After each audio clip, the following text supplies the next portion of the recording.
I Am Not a Robot, a story by Chidima Clement on the perils of a child. Blessing! Mr. Tony calls out sternly. I leave my seat and walk to my teacher, Mr. Tony, who is standing at the front of the class. Let's go to the proprietress's office, he commands. For what? I wonder silently. Despite my confusion, I follow Mr. Tony immediately. We make our way up a flight of stairs to the proprietress's office. While we walk, he informs me, you are going to write an exam in the proprietress's office as our best student in primary 4. As I try to process this information with my 8-year-old brain, he knocks on the door. In response, we hear, "Coming!" Mr. Tony enters the office with me trailing behind on wobbly legs. He greets the people.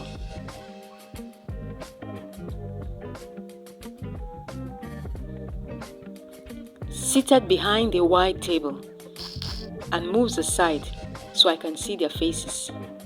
Although I can't clearly remember their faces, the heavily painted doll-like face of the proprietress stands out vividly.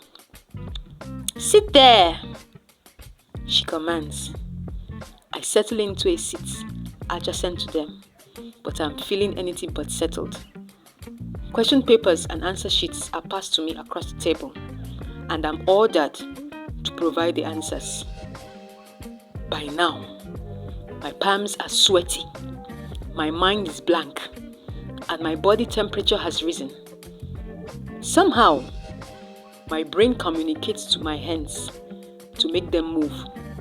They are writing incomprehensible things in a shaky manner. Mr. Tony then exits the office. In a few minutes, my hosts notice my struggle. One of them comes close to examine my work and is met with the obvious nonsense that I have been scribbling. I thought you said that this is your best student. She doesn't know anything, the observer announces loudly. Mr. Tony is summoned to usher me out of the office. He arrives promptly to retrieve the object of his disgrace.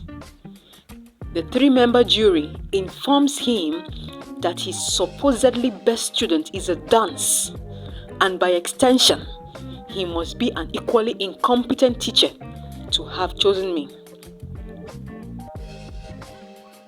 I'm shoved out of the office, showered with insults, and rewarded with knocks on the back and back slaps. I cry my heart out.